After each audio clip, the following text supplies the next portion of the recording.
ایک گاؤں میں ایک صاحب کی اپنی بیوی کے ساتھ کچھ انبن ہو گئی۔ ابھی جھگڑا ختم نہیں ہوا تھا کہ اسی اثناء میں ان کا مہمان آ گیا۔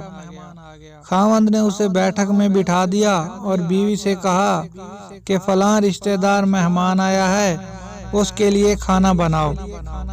وہ غصے میں تھی، کہنے لگی تمہارے لیے کھانا ہے نہ تمہارے مہمان کے لیے۔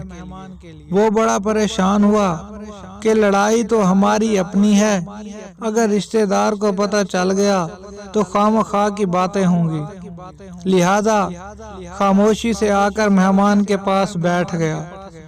اتنے میں اسے خیال آیا کہ چلو بیوی اگر روٹی نہیں پکاتی تو سامنے والے ہمارے ہمسائے بہت اچھے ہیں، خاندان والی بات ہے، میں انہیں ایک مہمان کا کھانا پکانے کے لیے کہہ دیتا ہوں۔ چنانچہ وہ ان کے پاس گیا اور کہنے لگا کہ میری بیوی کی طبیعت خراب ہے، لہذا آپ ہمارے مہمان کے لیے کھانا بنا دیجئے۔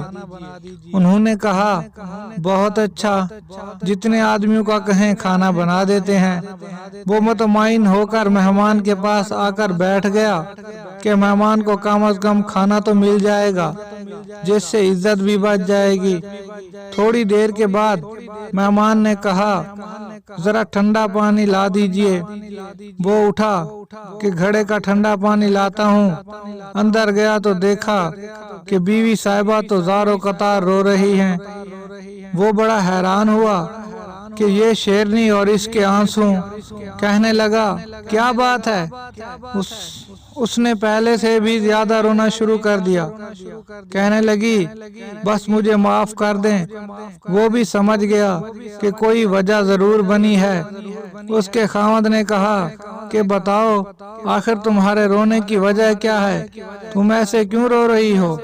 بیوی نے کہا کہ پہلے مجھے معاف کر دیں، پھر میں آپ کو بات سناؤں گی۔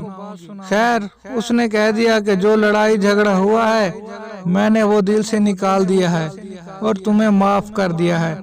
کہنے لگی کہ جب آپ نے آ کر مہمان کے بارے میں بتایا اور میں نے کہہ دیا کہ نہ تمہارے لیے کچھ پکے گا اور نہ ہی تمہارے مہمان کے لیے، چلو چھٹی کرو، تو آپ چلے گئے۔ مگر میں نے دل میں سوچا کہ لڑائی تو میری اور آپ کی ہے اور یہ مہمان رشتہ دار ہے، ہمیں اس کے سامنے یہ پول نہیں کھولنا چاہیے۔ چنانچہ میں اٹھی کہ کھانا بناتی ہوں۔ جب میں باورچی خانے میں گئی تو میں نے دیکھا کہ جس بوری میں ہمارا آٹا پڑا ہوتا ہے، ایک سفید ریش آدمی اس بوری میں سے آٹا نکال رہا ہے۔ میں یہ منظر دیکھ کر سہم گئی۔ وہ مجھ سے کہنے لگے اے خاتون، پریشان نہ ہو، یہ تمہارے مہمان کا حصہ تھا جو تمہارے آٹے میں شامل تھا۔ اب چونکہ یہ ہمسائے کے گھر میں پکنا ہے، اسی لیے وہی آٹا لینے کے لیے آیا ہوں۔